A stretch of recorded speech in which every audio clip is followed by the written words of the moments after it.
Hello everyone, welcome back to Seed Time and Harvest, and it's been a very long time. Today in this video, I'm going to show you how I kept my garden alive after being away from home for over 2 months.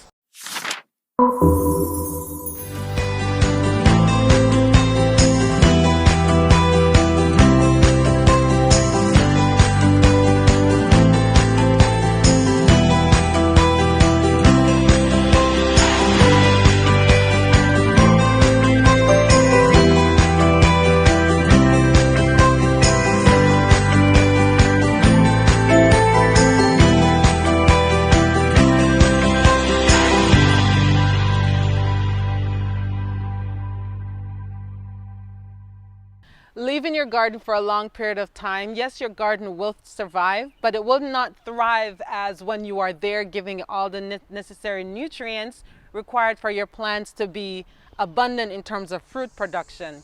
There are certain minerals that your plants will definitely need, and nitrogen is one of those. I had a very consistent feeding regimen of nitrogen prior to us leaving, and as you can see, the results are showing. The leaves are beautiful, nice, and green, but I wasn't able to continue that regimen, which would have involved providing phosphorus and potassium. Potassium especially needed for fruit, and I did not get as much fruit as I would have expected.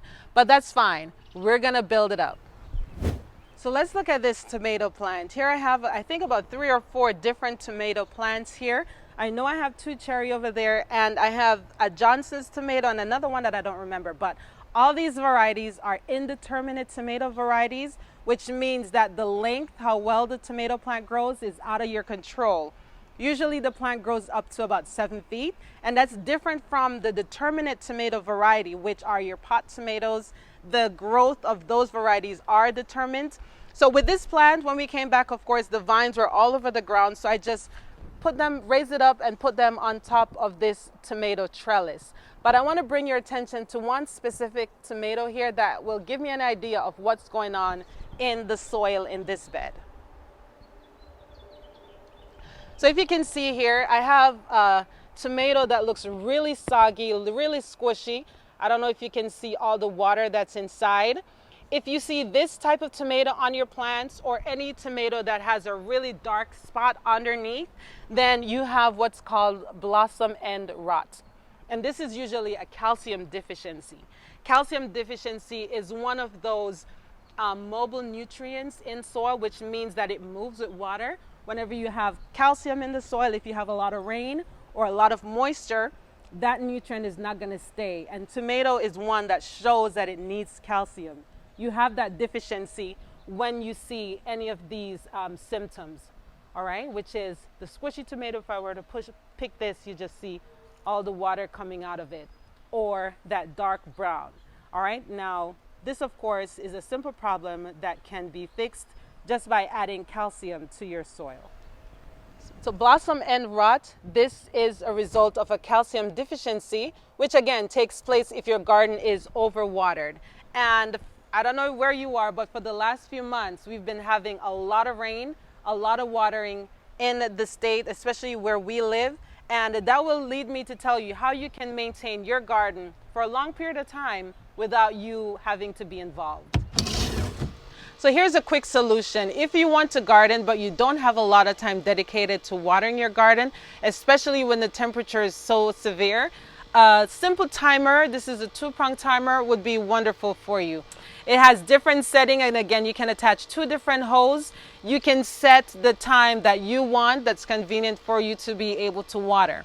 What I did, I set a time for 5:45 in the morning, and then another time for 6:30, watering every other day for about 40 minutes at a time. Now, you can do twice a day, but I choose watering early in the morning because when you do that, it allows your plant and the soil to absorb all the moisture, all the water, to prepare it for the extreme heat of the day. If you water in the afternoon, majority of that water is just being evaporated with the sun's heat. Okay, now if you're in a situation where you have extremely sandy soil, you may want to water in the afternoon. But where we are, water in the morning is ideal, okay? So I would suggest your watering regimen to be either early in the morning or late in the evening, and avoid that extreme heat of the day when majority of your moisture is being absorbed. being evaporated rather. This is one of the 2 sprinklers that I use, the sprinkler head. This is an oscillating sprinkler. It just basically goes around and water your plants as it go. You can use these parts here to set the parameter that you need to water. And when you put this flap down, it goes back and forth. So if you don't want to waste the time watering the grass or watering your structure or your building, you determine how far the sprinkler go. And of course, it's very dirty because it's always been in use. This allows it to anchor into the ground and to water your plants. In our backyard, we had 2 areas that we have our garden set up, the raised beds on that side and the pots here. And we set the 2 sprinklers, one to water the raised bed only, and then this one right here was watering our pots. Now remember, we watered early in the morning for about 40 minutes, and the benefit of this location is we have a lot of big trees. So during the extreme heat of the day, we didn't have so much absorption or evaporation rather, I keep messing up those 2 words, because the trees were shading out the plants, and that allowed them to survive the extreme heat. Let me set this timer manually so you can see for a few minutes what it would look like once our sprinkler is set. And again, I changed the settings so that it only water the pots.